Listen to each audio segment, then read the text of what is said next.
सत साहिब सतगुरुदेव की जय।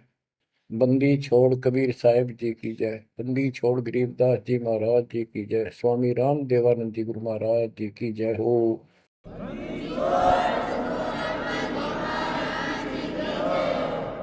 सर्व संतों की जय, सर्व भक्तों की जय, धर्मी पुरुषों की जय।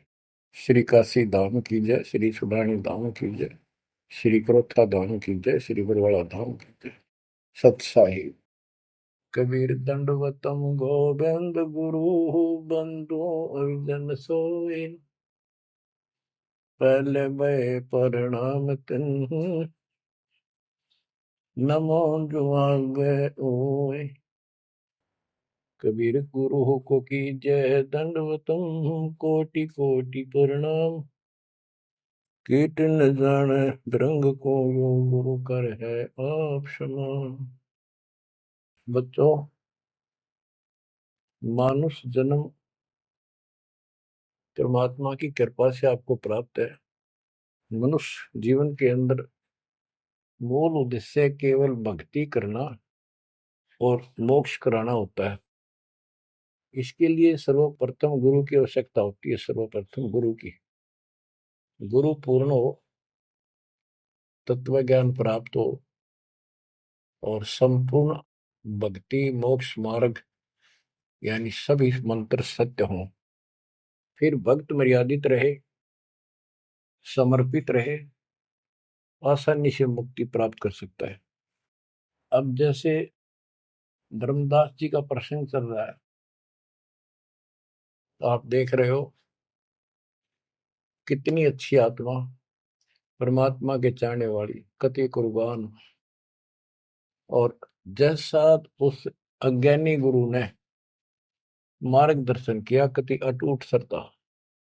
सेवक तो ऐसा ही हो, पर गुरु ऐसा ना हो जो जीव को कर्म कांड में उलझावे। अब इस कथा से आपको अपने आप बहुत कुछ बातें समझ में आएंगी कि आपको कैसे पूर्ण सतगुरु प्राप्त है, अध्यात्म ज्ञान प्राप्त है, संपूर्ण मूल ज्ञान जो आज तक छुपा के रखना था। और अब भी आप नहीं समझ सके उस परम पिता की महिमा को और इस गंदे लोक के यथार्थता को, तो फिर परमात्मा आपको कौन सी भाषा का प्रयोग करे जिसे तुम समझ सकते हो। लास्ट फिर वही होगा जैसे 600 साल पहले दाता ने आपको पटक दिया था, ठाके झटक दिया था। या तो आंखें खोल लो, भूल जाओ इन बकवादों को। इस संसारिक चोचलों में कुछ नहीं धरा। गरीबदास जी कहते हैं, सर्व सोने की लंका होती रावण से रणधीरम। एक पलक में राज विराजी कर जम के पड़े जंजीर। इतने ठाठ बाट थे, सिद्धियां थी, आकाश में चला जाता था। पुष्पक विमान ऊपर से छीन के लाया था कुबेर से। खूब उद्मस्तार रखा था। और भगत किसका था? शिव जी का। तीन देव की जो करते भक्ति ही उनकी कदे न होवे मुक्ति। और कितनी बकवास भर जाए इनमें, जिसके कारण प्रसिद्धियां भी होगी साधु संत ऋषियों की। अंत में इनके पास कख नहीं बचा। ये मूल ज्ञान है, ये सार ज्ञान है। इसको समझो अच्छी तरह, पढ़े लिखे हो, शिक्षित हो, एजुकेटेड हो। परमात्मा ने मनुष्य जीवन इसलिए दिया कि तुम कुछ बुद्धि भी एक्स्ट्रा रखते हो अन्य प्राणियों से। इसका सदुपयोग करो। बकवास बहुत कर ली, बाहर जाना पड़ेगा। अब बच्चों, प्रसंग धर्मदास जी का चल रहा है। देखो, अपना पिता अपने लिए कितना कष्ट उठा रहे हैं। एक जीव को काल की दलदल से बाहर खींचने के लिए कितना कुछ उन्होंने किया। बालक की तरह पीछे पीछे फिरे, कहाँ जंगल में, कहाँ किसी दरिया पे, कहाँ किसी तालाब पे, कहाँ कहाँ कष्ट वो मालिक उठाया उन्होंने। वो कहते हैं, दो दिन मेरी शरण हो, ताका हूं मैं दास, केल गिर लग गया फिर गुप्त धरती आकाश। जैसे राजा अम्बरीश था, उसके पीछे लगे रहे थे। लेकिन हम नहीं समझते, जब हमारे पास दो पैसे हों या 14 काल की छोटी सी राजा था, भगत बतेरा था, यज्ञ बहुत करता था, वाह हो रही थी, पिछले संस्कार भी अच्छे थे। वो संस्कार कब बने? जब कभी कबीर साहब की शरण में था, जैसे कलयुग में हो तुम। अब ये जो रह जाएंगे ना, पार हो गए सो हो गए। भक्ति अच्छी करते हैं क्योंकि सत्साधना मिल गई। एक सांस की कीमत कितनी गजब की है, इसकी बहुत वैल्यू है।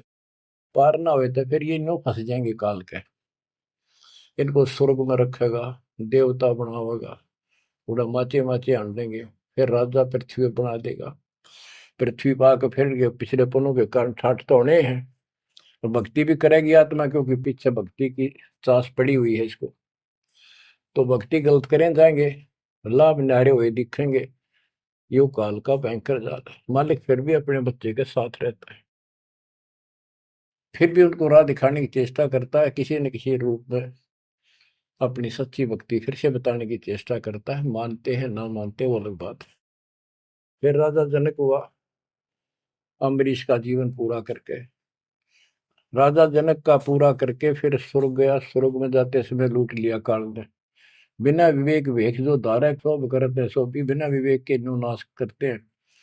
उड़ा दया भाव दिखा दी, अपने पुण्य दे दिए, और फिर नंगड़ होकर पृथ्वी पर आ गया। सारे पुण्य वहां खत्म कराया, आधे आधे ऊपर स्वर्ग में भोग लिए, और फिर पृथ्वी पर आ गए।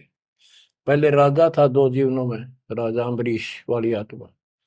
अम्बरीश राजा, राजा जनक सीता का पिता, और फिर वही आत्मा बाबा नानक बनी, खुद नौकर लगा के नवाब के यहाँ। जब ये इस स्थिति में आ गया, कति हैंड टू माउथ हो गए, तब दाता फिर मिले अपने बच्चे को। फिर राह दिखाने की चेष्टा की, खूब वाद विवाद किया। ने बोला आंखा देखो तो मानो, आंखा भी दिखाया जब जाकर माना। बच्चों ऐसे आज आपके साथ खड़े कर दाता देख कहां सिर के होने लग रहा है, यह भी तरह समझ में नहीं आ रही, ये भी तुम नहीं समझ पा रहे। What is this? इसका नाम है कबीर भगवान। इसको कहते हैं सक्षम समर्थ परमात्मा। बच्चों यहाँ देखो, मालिक ने कैसे अपने बच्चों तक संदेश पहुंचाने लग रहे। काल ने जुल्म करने में कसर नहीं छोड़ी, पर यूं भी तो उसका बाप है। और देखो अपने बच्चों को कैसे अमृत छकाने लग रहे। इन क्रियाओं को देखकर ये विश्वास कर लेना चाहिए कि आप समर्थ की शरण में आ चुके हो। द्वार धनी के पड़ा रहे, धक्के धनी के खावे, 100 काल झकझोरी पर द्वार छोड़ जाओ। इब तुम इतना जरूर कर दियो, और कुछ ना बने तो इतना रहियो, मालिक की शरण से दूर मत होना। चाहे दुखी दिखो, चाहे सुखी दिखो, इब के आप सत्य में अगला कदम है बस, नथिंग एल्स। दूसरी बात नहीं है। पर होगा उनका जो मर्यादित रहेंगे, समर्पित रहेंगे, तन मन धन सब तेरा, ये कहने से नहीं, करना होगा। काल जाते आज ले चलो दाता, रखियो अपने चरण में। तो बच्चों फिर जब तक चाहोगे तब तक जीवन दे देगा आपको, जब तक चाहोगे। लेकिन अंत में एक ऐसा आप पे प्रेरणा हो जाएगी आपको, और आप ही कहोगे कि दाता ले चलो, बस बस बहुत होली। तो कहते हैं जीव है इतना जोखिम नहीं, मरा जब निशंक मरे, परमात्मा कहते हैं। तो ये हमारा मरना नहीं होगा, हम तो मेले से बजावांगे। शरीर छोड़ दिया कांचड़ी, पक्षी उड़ा आकाश को चलते कर गया बीट, ये तो वो है। बच्चों प्रसंग धर्मदास जी का चल रहा है। परमात्मा ने धर्मदास जी को पूरी सृष्टि रचना फिर सुनाई, क्योंकि शुरुआत में उसने इसलिए सुनी थी, अपना तर्क मन में अलग रखा था। साथ में आमनी देवी ने भी सुनी, दोनों को विश्वास हुआ।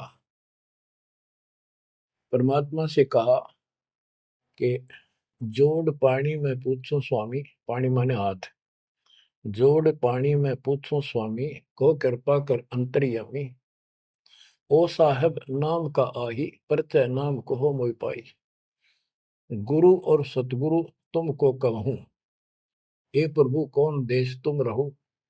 परमात्मा बोले, हो धर्मनी जो पूछो मोही, सुनो सुरती धर कहो मतोई, जिंदा नाम है सुन मेरा, जिंदा बेस खोज के ही तोरा, हम सतगुरु के सेवक आही, सतगुर संग हम सदा रहाई, सतपुरुष व सतगुर आही, सतलोक में वह सदा रहाई।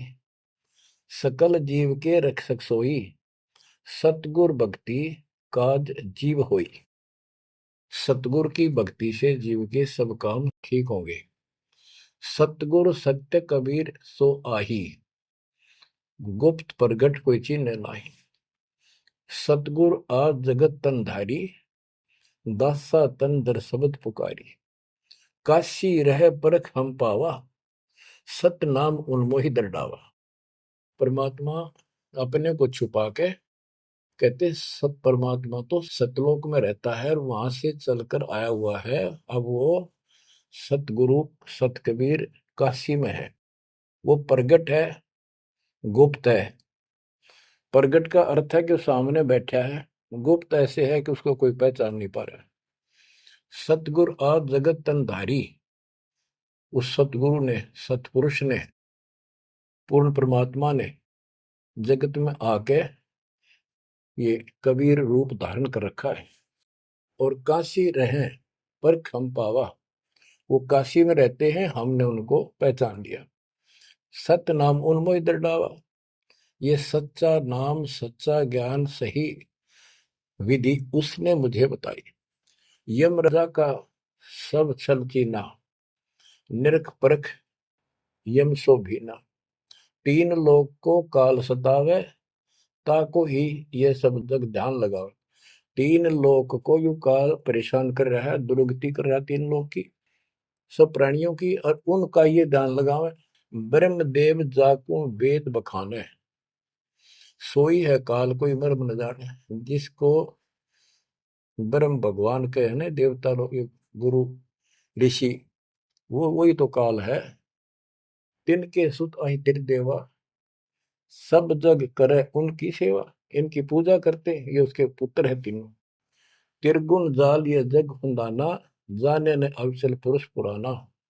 जाकी ई जग भक्ति कराई, अंत काल जीव को सोए दरखाई। जिसकी ये भक्ति करते हैं काल की, ब्रह्म की, या इनके तीनों पुत्रों की, अंत समय वो इनको खावे। सब जीव सतपुरुष के आही, ये सारे प्राणी उस सतपुरुष कबीर साहब के हैं। यम दे धोखा फांसाता ही, प्रथम बहे असुर यमराई। बहुत कष्ट जीवों के लाई, दूसरी काल कला पुन धारा। धर अवतार असुर संहारा, जीवन बहुविध कीन पुकारा। रक्षा कारण बहु करे पुकारा। जीव जाना ये धनी हमारा, दे विश्वास पुनः धर अवतारा। अब क्या ये बताना क्या चाहते हैं परमात्मा? हिरण्यकशिपु, उसको काल ने पैदा किया, उसने उद्मस्तारे भगत को सताया, हाहाकार मची सारी जनता में। तो परमात्मा ने आकर उस राक्षस को मारा और विष्णु को रूप दिखाना पड़ा, क्योंकि कबीर साहब को जानते नहीं थे। बच्चों, भगत का रक्षक केवल कबीर साहब है। प्रहलाद भगत था, प्रहलाद विष्णु जी का उपासक था। इस भक्ति को यहाँ तक लाने के लिए दाता ने आगा पीछा कुछ नहीं देखा, ना अपनी महिमा की आवश्यकता समझी। यदि वो महिमा चाहे तो काशी में 120 वर्ष रहे एक निर्धन जुलाहे की लीला में, वो 1 मिनट में कुछ भी कर सकते थे, दुनिया पीछे हो लेती, पर ये इस मार्ग में चला नहीं। तो क्या बताते हैं कि विष्णु रूप धारण कर लिया, विष्णु भी खुश हो गया, लोग क्यों विष्णु जी ने रक्षा कर दी, विष्णु जी ने रक्षा कर दी। अब ये काल का जाल नो ऐसे अड़ा रहा। अब कबीर साहब ने इसको उसी तरीके से समझाने की चेष्टा की है, अपना रोल निकाल दिया बीच में। कबीर साहब समझाना चाहते हैं कि एक तरफ तो काल ने राक्षस बनाए, फिर तुम कहते हो विष्णु ने नरसिंह रूप धार करके और हिरण्यकशिपु को मारा, इसलिए विष्णु की महिमा बन गई। अब लोग विष्णु के चिपक गए, इसको भगवान मानकर पूजन लाएंगे। हीरो हो गया यो, जैसे पिक्चरों में देखो हीरो 2-4 रन गढ़ दे, बस वाह वाह वाह के जो है ना, इन करिश्मों को देखकर, चमत्कारों को देखकर इनके चिपक गए। ये सब काल का जाल है, परमात्मा ने इससे कोई लेना देना नहीं। परमात्मा चाहते थे इन भक्तों की आस्था बनी रहे, काल चाहता है ये नास्तिक हो जाए प्रमाण के लिए। परमात्मा से जब वार्ता हुई, इसने विवाद किया, तकरार करी, प्रथम बार आई।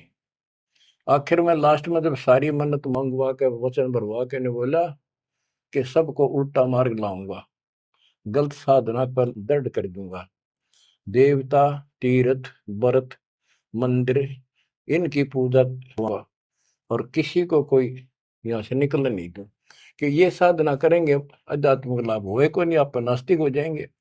अब देख लो वर्तमान में गांव के गांव बहुत अच्छी आत्मा के लोग हैं, स्त्री पुरुष, लेकिन भगवान से दूर हो चुके, इसलिए हो चुके हैं कि इनकी साधना करते करते दुरुक्ति रही है, वो साधना ठीक नहीं है।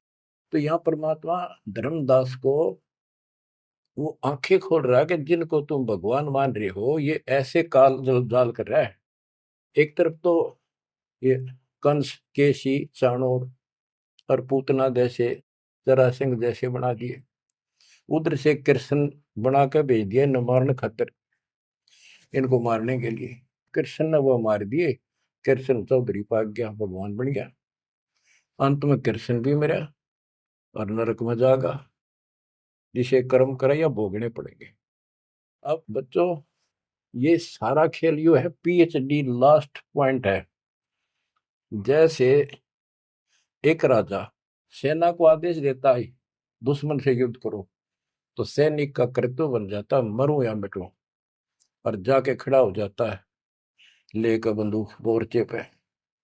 तो सैनिक सच्ची आत्मा से होते हैं और वो दुश्मन के छक्के छुड़ाने के लिए अपना जीवन न्यौछावर कर देते हैं, आमने सामने मोर्चा संभाल लेते हैं। अब वहां पर कुछ इधर से मारे जाते हैं, कुछ उधर से मारे जाते हैं। जैसे अपने भक्त बच्चों को सेना में जाना पड़ता है, लड़ाई भी करनी पड़ेगी, युद्ध के मैदान में उतरना ही पड़ेगा और आमने सामने मोर्चा डांटना पड़ेगा। युद्ध तो करना पड़ा, लेकिन वहां रक्षा कौन करेगा? वहां उन बच्चों की रक्षा कबीर साहब करेगी। इसी प्रकार काल ने रामकृष्ण को भेज दिया इनको मारने के लिए। रामकृष्ण को कोई मौत नहीं था इनको मारने का, इनके साथ खुद मालिक रहे। रामकृष्ण सतगुरु सहजादे भक्ति हेतु यूं हुए प्यादे। रामकृष्ण भी उस परमात्मा के बच्चे हैं, उस महाराजा सारी सृष्टि के सम्राट कबीर जी के राजकुमार हैं, सहजादे हैं। ये तुमसे ज्यादा निकट प्यारे हैं उसको, क्योंकि पिछले में बहुत गजब की भक्ति की थी, पर पैर फिसल गया इनका, अब काल का फंस गए। कोटिक अवगुण बालक कर ही पिता एक चित नहीं धरी। बाप के अंदर एक ऐसा परमात्मा ने पर रखा है प्रेरणा, स्वभाव, बालक से करोड़ों बकवाद कर ले पर पिता एक भी उसकी गलती को ज्यादा सीरियसली नहीं लेता। तो इसी स्थिति पर परमात्मा इस नियम से उन निकमों के साथ भी आज है, लेकिन बहुत प्यारे उनको हैं, क्योंकि कभी वो बहुत गजब के भगत थे और कॉलोनी को सिलेक्ट करे उनके कर्म फुड़वाने के लिए, उनको उच्च पद देता है। ये प्रधानमंत्री, मुख्यमंत्री, ये बहुत अच्छी आत्मा थी, पिछले भगत थे, तपस्वी थे भगवान के बच्चे, उसके लिए कर रहे थे। अब वो बैठा दिए पदों पर, अब कर्म फोड़ेंगे, फोड़ लेंगे, तो मानने को नहीं। फिर जब हंटू माँ उठा जाएंगे बाबा नानक की तरह, फिर पकड़ लेगा, फिर लेगा। काम तो बढ़ गया, समस्या तो वहीं के वहीं खड़ी रहेगी। तो बात निमड़ी क्या है बच्चों, इसको कहते हैं सार ज्ञान। ये है वो मूल ज्ञान। धर्मदास मेरी लाख दुहाई, मूल ज्ञान कहीं बाहर न जाए। मूल ज्ञान तब तक छपाई जब लग द्वादश पंथ ना मिट जाए। अब यो ऐसा ज्ञान आज तक किसी ने निर्णायक नहीं सुनाया। तो ईब कोई बकवाद करेगा तो उनको सबको पता होगा ये संत रामपाल जी से सुनकर अटपट मारन लग रहा है। हमारे छोटे छोटे बच्चे भी उसको 2 मिनट में फिटे मुंह कर देंगे। तो ये पंथ खत्म हो गए। बड़ा पेड़ होता है ना, पड़ भी जा, उसकी एक आधी जड़ की तरह रह जाए धरती में लगी, वो थोड़ा बहुत हरा कई दिन रह जाया करे, पर अंत में उसकी लकड़ी सूखेगी। तो आज इनकी स्थिति शुरुआत हो चुकी है, ये सारे ढह चुके हैं। मालिक के तूफान इस ज्ञान के सामने इनका कोई औकात बची नहीं है। अब तुम ध्यान दो जिसके ऊपर ये मालिक गजब की रजा कर रहा है। इसको हल्के में ना लो, तुम ज्यादा सीरियस बनो, समर्पित रहो, औरों से न्यारा सुख धरती पे देगा आपको। लेकिन इस सुख में माचना नहीं, परमात्मा को भूल ना जाना। मालिक की तरफ ज्यादा आवे, सुविधा दे दी, गाड़ी दे दी, सेवा में आवे, सेवा में लावे, बकवाद हम कहीं नहीं जावे, तो राम राजी रहेगा, कबीर साहब आपका खुश रहेगा। तो परमात्मा ये बताना चाहते हैं, जीव जाने ये धनी हमारा, जैसे विष्णु कृष्ण राम हो ये भगवान थे न, देख किसे तो कंस मार दिया, केसी मार दिया, रावण मार दिया, हमने के पल्ले पड़ा उसको मारते, हमने तो युरा पाया, ये कुछ बात बनेगी। प्रभुता देख के इन विश्वासा, अंत काल पुनः करे गिरासा। या प्रभुता देख के इनकी राम कृष्ण और के बड़े हीरो थे, कर दिया, लोगों ने इनको भगवान मान दिया। यही बते डपली पिटन लाग रहे हैं। द्वापर देख कृष्ण की रीति, परमात्मा कहते तू कृष्ण जी का भगत है, सुन ले कृष्ण की नीति अनीति। आप मानते हो कृष्ण ने गीता बोली, पहले तो गीता में उसको भगत बनाया, धार्मिकता सिखाई, और गीता का पाठ अर्थ बतलाया, और फोन उनको कहा युद्ध कर, युद्ध कर, तुझे कोई पाप नहीं लगेगा, और पीछे वो पाप लगा दिया। हिमालय में जाके गड़ो, अश्वमेघ यज्ञ करो, तुमने बंधुघात किया इसलिए पाप लगे। और जब जिस समय महाभारत समाप्त हो लिया युद्ध, और युधिष्ठिर को राजगद्दी दे दी गई, तो बच्चों युधिष्ठिर को भयंकर शोपन आने लगे, मरे हुए आदमी दिखे, सर कटे आदमी चलते दिखे, खावन पीवे सारी रात बैठ के काटे। द्रौपदी ने देखा, उसने अपने अन्य पतियों को बताया, अर्जुन को, भीम को, आदि को, कि ऐसी स्थिति आपके भाई की है, यू ना सोता ना आपको बताता, ये उस दिन का मेहमान है। तब सारे चारों भाइयों ने खड़े होकर उनसे प्रार्थना लगाई कि कोई बात बताओ, क्या आप हमें अपने भाई नहीं समझते? कोई कष्ट है, संकट है तो हम आपके साथ हैं, आप अकेले क्यों दुख पा रहे हो? हमें शेयर करो। कुछ दिन तक कुछ नहीं किया, फिर आखिर में बता दी कि ऐसी स्थिति है मेरी। फिर क्या होता है, जब ऐसा संकट आता है, आप अपने गुरु से ही बात करते हैं। श्री कृष्ण जी के पास गई, श्री कृष्ण जी को सारी स्थिति बताई कि हमारे भाई को ऐसे ऐसे समस्या होगी, कोई समाधान बताओ। तब वो कृष्ण जी कहते हैं कि तुम्हारे को जो युद्ध में तुमने पाप किए, बंधुघात किए, भाई मारे, भतीजे मारे, वो पाप लगा है, और इसके लिए एक अश्वमेध यज्ञ करो, उसकी शर्त बताई थी। अर्जुन उस समय स्तब्ध रह गया कि ये, और कृष्ण उस दिन तो कह था तुम्हें कोई पाप नहीं लगा तो निश्चिंत होकर युद्ध कर ले, मैंने सारे रख, तो तेने मत बनाना। आज ये पाप कहां से आ गए?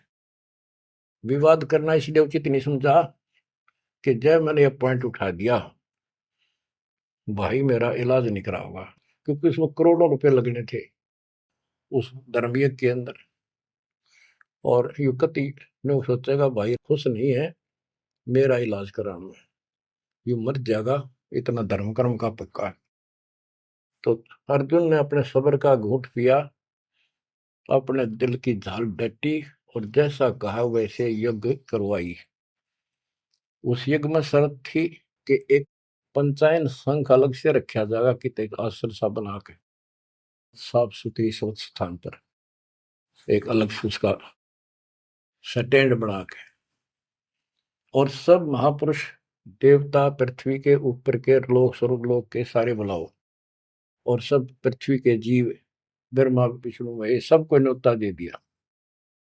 56 करोड़ यादव, 12 करोड़ ब्राह्मण, 88,000 ऋषि, 33 करोड़ देवता, और ये सारे आगे। सबने भोजन खा लिया, और शंख नहीं बजा, यानी यज्ञ संपूर्ण हुई नहीं। यज्ञ पूरी ना हुई तो पाप कटे नहीं, वो दुख नो का नो रहेगा। तो इतना खर्च हो चुका, और बात वहीं की हुई, कोई ट्रीटमेंट नहीं। श्री कृष्ण ने भी खाना खा लिया। उस समय युधिष्ठिर ने पूछा, भगवान अब कैसे बात बनेगी, सब ने भोजन खा लिया है। तब कृष्ण जी ने बताया, क्या तुमने इधर एक संत है, उसका ये सुदर्शन नाम है, वो एक गुरु भक्त है, उसको निमंत्रण नहीं दिया।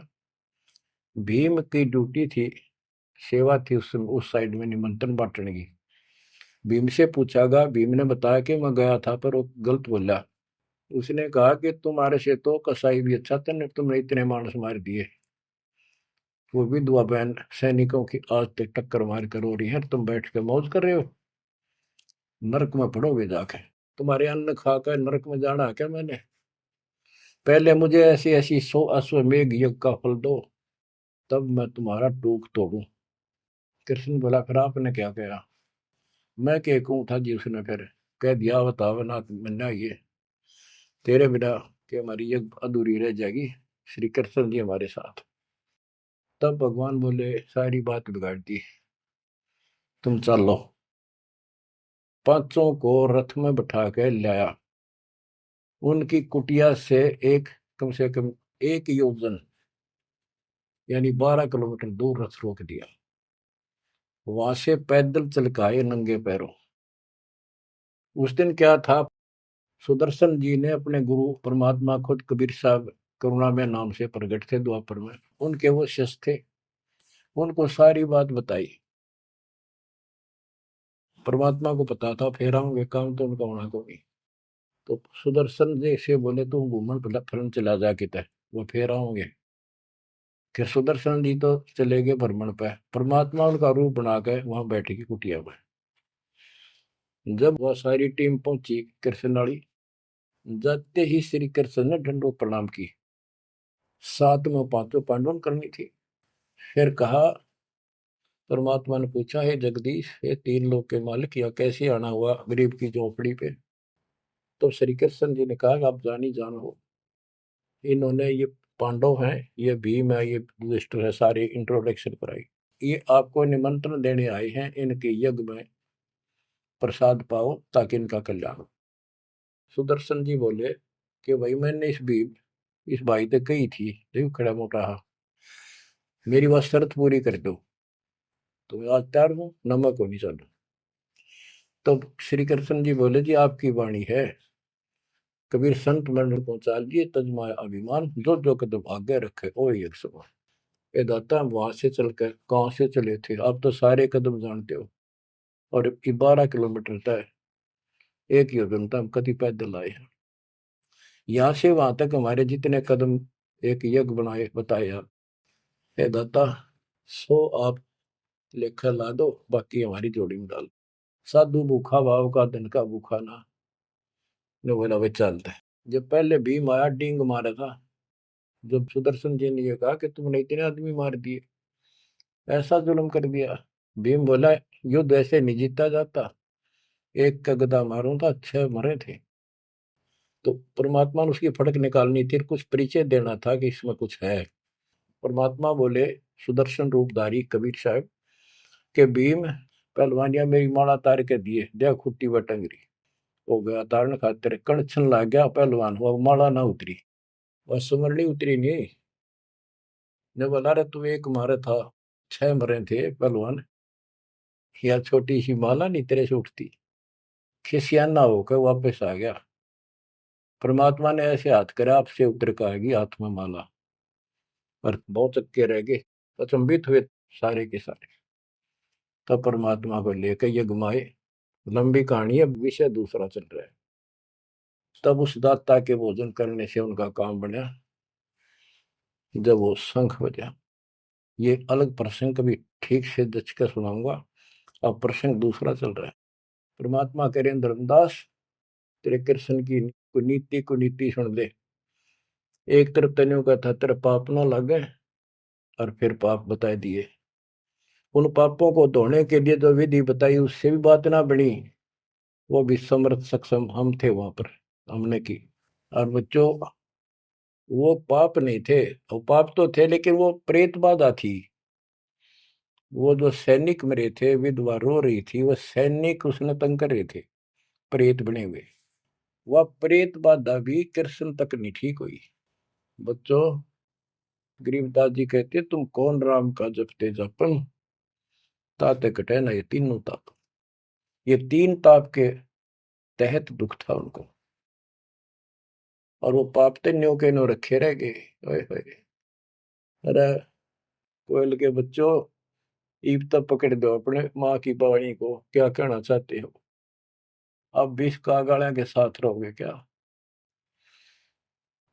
अब क्या बताते हैं?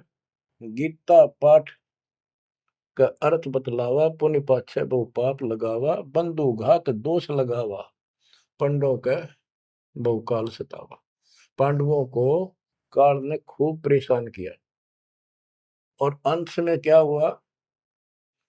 जब दुर्वासा जी ने श्राप दे दिया कि जैसे कृष्ण जी के पुत्र प्रद्युम्न और दो चार पांच और बच्चे मिलकर दुर्वासा जी द्वारका की बनी में बैठे थे, तपस्या कर रहे थे, कुछ दिन के लिए कहीं कहीं रुक जाते थे। वो पता चला कि बड़ा पहुंचा हुआ संत सिद्ध आ रहा है।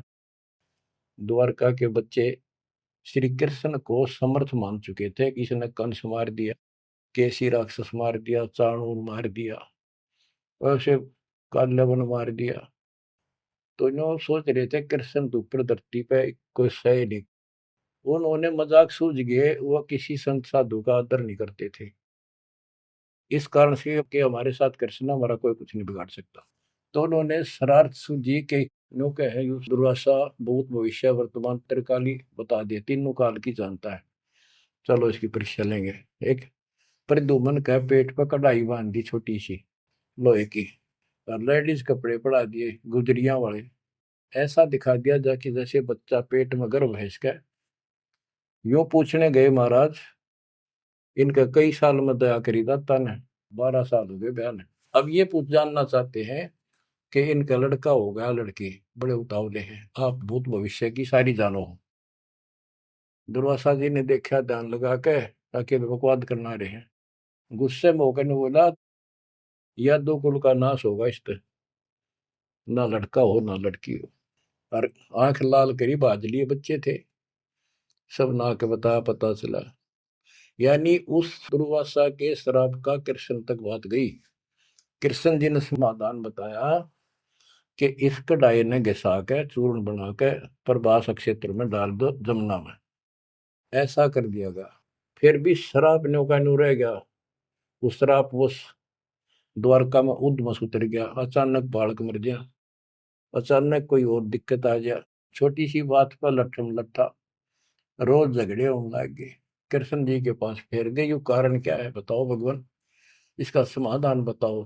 किसी न किसी की बात नहीं सुहारी, यू कौन सा पाप सेध गया नगरी का? कृष्ण जी बोला, भाई तुमने, जो दुर्वासा का श्राप है ये दुखी कर रहा है, इसका समाधान है तुम जाके वहां जमुना में स्नान करो प्रभास क्षेत्र में, जहां पर वो कढ़ाई के कंड डलवाए थे चूरे बना बना के। उसमें एक कड़ा घिसा नहीं था कढ़ाई का, पूरा ना घिसा, थोड़ा बहुत घिस, चमकीली सी वस्तु होगी, वो मछली ने खा ली। एक बालिया नाम का मछियारा था और साथ में शिकारी था।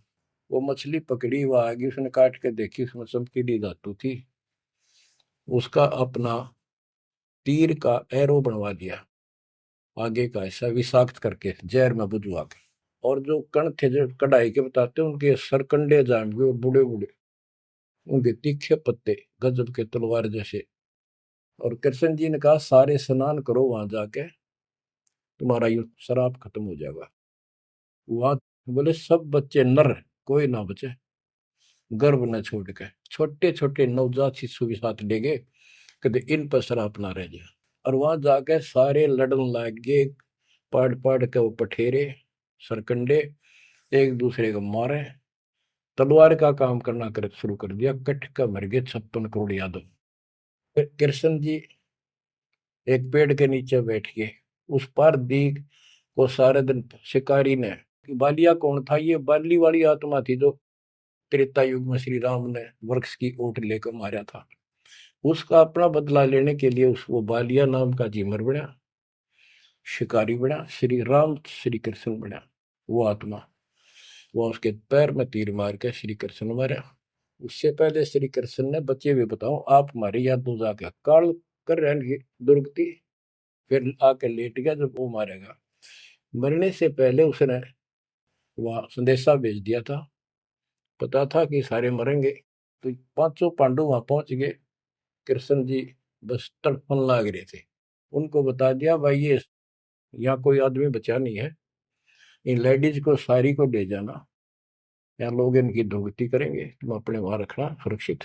और तुम जाके हिमालय में चले जाओ, वहां रहो भूखे प्यासे तप करो, और वहां गड़का मर जाओ, वापस ना आइए।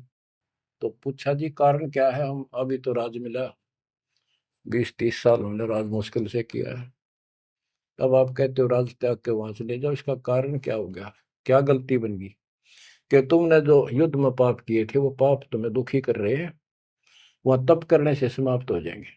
तब अर्जुन को कहना पड़ा कि भगवान आप ऐसी स्थिति में हो, मुझे कहना तो नहीं चाहिए पर मैं रोक भी नहीं सकता अपने आप। पहले तो आप कह रहे थे गीता में कि ऐसे ऐसे तेरे को पाप नहीं लगेगा, और ये पाप हमारे सिर पर धरती है। फिर भाई के अश्वमेध यज्ञ कर पाप खत्म हो जाएंगे, वो पाप फिर भी रह गए। तब मैं बोल नहीं पाया, आज मैं रोक नहीं पाया। या तो इसका उत्तर दे दो ना, मेरा जीना भी दूभर हो जाएगा शेष सांस। तब उसने बताया भाई मैंने ना मेरा मन के गीता में कहा था, और के कुछ तेरे को बोल रहा था। असली बात यह है, अब मैं जो कोई कर लियो कुछ पाप हमारे उड़ तपस्या से कुछ तप बन जाएगा, पाप पुपना कट्टे से। उसने में बताई तप करने से आगे फिर थोड़ा बहुत को राज मिल जाएगा। इनके पास इतनी स्टोरी है, ज्यादा नहीं। तो बच्चों देखो काल का जाल। उसका अंतिम संस्कार श्री कृष्ण का करके वो चले गए, और अर्जुन ने एकलन छोड़ गया कि एकला योद्धा है, कोई खतरा नहीं। सब लेडीज को लेकर चाल पड़ा गोपियों को। रास्ते में बिल्लो ने पकड़ लिया, उन्हें पीटा इस अर्जुन को। गोपियां लूट ले गए, लड़कियां ठा ले गए रामजादे। और इस पर धनुष साथ ले रहा था जो महाभारत के युद्ध में जो उद्मस्त आ रहा था, वो उठा तक ढीसते। तब रोवा खड़ा खड़ा कि इस कृष्ण ने तुम्हारा नाश कर दिया, सारे हमारे साथ धोखा किया। जब नाश कराना था युद्ध में, मानस मरवाने थे आदमी, जब तक ताकत दे दी, अब मैं खड़ा खड़ा पड़ गया। गीता भी यही कहती है, बलवानों का बल मैं हूँ, बुद्धिवानों की बुद्धि मैं हूँ। यहाँ परमात्मा कबीर जी बताते हैं युग कृष्ण नहीं, युग काल उनका बाप ये जुल्म करे भाई, इनको पता है नहीं हो क्या रहा है। धर्मदास ये बातें सुनकर चक्कर में पड़ गया, मुंह का नहीं देखे देखे, आंख भी नहीं झपके। ये भगवान कति 100 की 100 सच्ची, सारी बात बिड़ा करते। देखिए धोखे बैठे थे, साथ में हमने बैठी, दोनों टेक टेक सुने मालिक के अमृत वचन। ये परमात्मा हम रोज सुना करते, मेरी तरह पत्थर पड़ गए थे कल। आपके क्या गुण गाओ मालिक, कैसी आंख खोल दी मेरी। परमात्मा कहते और सुन ले। अब क्या है, हिमालय में चले गए सारे पांडव, और वहां सारे मरते गिर जाते गए। तो कहते हैं जब ये पहुंचे ऊपर, तो युधिष्ठिर बाद में मरा, और तो सारे बर्फ में गड़ गए, बर्फ में पैर गड़ जाते कति। लेकिन युधिष्ठिर का अंगूठा अंगूठा गला, बाकी शरीर जो का तो रहा, मर गयो भी गया। जब ये ऊपर गया, वो पहले जो चले गए थे मर मर कर, चारों पांडव और वो उनकी मां कुंती द्रौपदी, वह सारे नरक में ठोक रखे। यो पहले स्वर्ग ले जाएगा, फिर इसको कुछ समय नरक में डालना था, क्योंकि इसने धर्मदास झूठ बोली थी युधिष्ठिर ने। कौन सी झूठ बोली थी? कि अश्वत्थामा मर गया। द्रोणाचार्य गुरु का बेटा अश्वत्थामा था। द्रोणाचार्य इतना सूरवीर था, अगले दिन उसने युद्ध में उतरना था, और कृष्ण जी को पता था, उसने बता दिया था जयो आ गया ना द्रोणाचार्य तुम्हारे सामने, एक नहीं छूटेगा, इतना धनुषधारी है। तो इसका इलाज ये है कि युधिष्ठिर झूठ बोल दे, और की नहीं मानने का। पहले कईयां ने जाके कहा नो कह दो कि इसका बेटा अश्वत्थामा मर गया, तो यो उस पुत्र मोह में इतना पागल हो जाएगा, इस पर हथियार नहीं उठेंगे, और युद्ध तक करेगा पर यू हार जाएगा, मारा जाएगा। तो युधिष्ठिर को सब ने कहा जाके कि अश्वत्थामा मर गया। कईयों ने जाके दूत भेजे गए दूसरी सेना में। तो द्रोणाचार्य बोले मैं विश्वास ना करूं, तुम झूठ बोलते हो। अगर युधिष्ठिर कह देगा तो मैं सच्ची मानूंगा। तो दूसरे कह तुम मार दियो, तो गिर दिया ठागा, फूक फाक फेंक दिया ठागा मैंने। युधिष्ठिर को तैयार किया गया कि तू यह झूठ बोल। वो मना कर गया कि नो तो दिक्कत हो जाएगी और मैं झूठ नहीं बोल सकता। फिर एक अश्वत्थामा हाथी का नाम था, जैसे पशुओं के नाम रख लेते हैं ऐसे। वो अश्वत्थामा हाथी मार दिया। श्री कृष्ण बोला आप ये कह देना कि अश्वत्थामा मर गया, मंदी आवाज में कह दिए मेरा ना हाथी था, हाथी या मनुष्य। युधिष्ठिर इस बात पर राजी हो गया क्योंकि अगले दिन नाश कर रहा था उसने। तो मन में दोस्त तो आया उसके, झूठ बोल दी जाके कि आचार्य जी अश्वत्थामा हिते संस्कृत नौकंते द्रोणाचार्य का तो बुरा हाल हो गया, चक्कर आने लग गया कि अश्वत्थामा मर गया। फिर मंदी आवाज में कह दिया नर व कुंजर, नर था या कुंजर हाथी, पता नहीं नर था या कुंजर। अब वो नर कुंजर कड़े सुना था तो पागल होकर गिर गया। तो उसके कारण उसको नरक में भेजना था कुछ समय के लिए। तो युधिष्ठिर ने पूछा कि मेरे भाई कहाँ गए, स्वर्ग में। तो उनको बताया कि उन्होंने पाप करे थे महाभारत में, और भी जितने पाप कर रखे थे वो सारे के कारण नरक में पड़े। धर्म युधिष्ठिर बोला कि मुझे उनके दर्शन कराओ, मैं देखना चाहता हूँ। देखा सारे हाहाकार मचाने लग रहे। तो बोला मुझे भी अब मेरे भाई बहनों के परिवार के साथ भेज दो। तो वो चाहे थे कि बेचने इसका मार डाल लिया जाओ। तो वो इस कारण से उसको भी कहते कुछ समय के लिए नरक को भोगना पड़ा। अब ये परमात्मा कहते हैं बंधु घात दोष लगावा, पांडवों के बहुकाल सतावा, भेद हिमालय ते ही गलाए, छल अनेक की नहीं यमराए। बच्चों, और फिर उनको पांडवों को ले नरक में डाला। हाँ, बच्चों, स्वर्ग के धोखे नरक ही जाही, जीव अचेत यम छल चिन्ह नहीं। ये बोले जीव इस काल के इस छल को, इस जाल को, षड्यंत्र को नहीं समझ पा रहे। पांडव सम को कृष्ण को प्यारे, सोले नरक में डारे, वो भी सारे नरक में डाल दिए। मानुष जन्म बड़ेपन होई, सो मानुष तन जात बिगोई, नाम बिना नहीं छूटे कादू, बार बार ये नरक ही घातू। नरक निवारण नाम जो आही, सुरनर मुनिजन जानत कोई नाही। जो नरक से छुटकारा देने वाला असली नाम है, इतने देवता नहीं जानते, ना ऋषि जानते, ना ब्रह्मा विष्णु महेश जानते। ताते यम फिर भटकावे, नाना योनिन में काल सतावे, बिरले सार शब्द पहचाने, सतगुर मिले तो सतनाम समाने। इतना कुछ सुनकर धर्मदास कहता हे साहब मैं तो पग सिर धरूं, तुम ते कुछ दुविधा नहीं कर। अब मोई चीन पड़ी यम बाजी, तुम ते भयो मोह मन राजी। अब आपके ऊपर मेरी कति आत्मा डट गई, मेरा मन कति खुश आपके। मेरे हृदय प्रीति अस आई, तुम ते हो गई जीव मुक्ताई। अब मुझे विश्वास हो गया कि मेरा कल्याण आपसे होगा।